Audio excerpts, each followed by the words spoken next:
This step-by-step guide explains how to factory reset a Dell Latitude 7350 detachable PC. We will cover the recovery options available and help you restore Windows without unnecessary complications. So this should hopefully be a pretty straightforward process, guys, and without further ado, let's go ahead and jump right into it. It's supposed to not delete your personal files.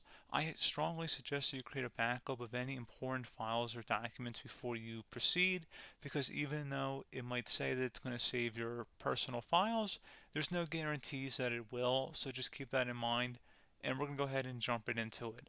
So we're going to go ahead and start by right-clicking on the Windows Start menu, and we're going to select the settings.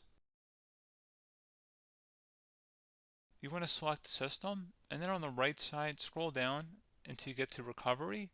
Reset Advanced Startup Previous Version of Windows. Go ahead and open that up. So we're going to start by going underneath Recovery Options, reset this PC.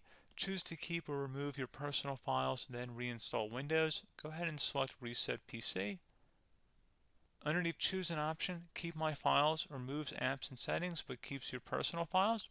Now, like I said, there's no guarantee, but you still want to create a backup, but we are going to select that for today's tutorial here. And it's going to ask how would you like to reinstall Windows. I usually do a local reinstall, so that's what I'm going to select. And current settings is going to reinstall Windows from this device, and then we're going to select next again. This shouldn't take too long here, guys. And resetting will change settings back to their default, keep personal files, reinstall Windows from this device, remove all apps and programs, and you can also view what apps will be removed. This will take some time and your PC will restart. These are the apps that will be removed, so take note of that. So you're definitely going to have to reinstall some stuff once it's done. So it looks like I accidentally closed out of there, so I'm just going to go back to exactly where we were. And we're just going to go ahead and proceed with the reset here and select reset.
And there you go, guys. Should be simple as that. Go ahead and reinstall any of the applications that were removed. You can see a list of them by clicking on the link that's going to be on our desktop here. And that's pretty much it, guys. So, as always, thank you for watching this brief tutorial. Do hope I was able to help you out, and I do look forward to catching you all in the next tutorial. Goodbye.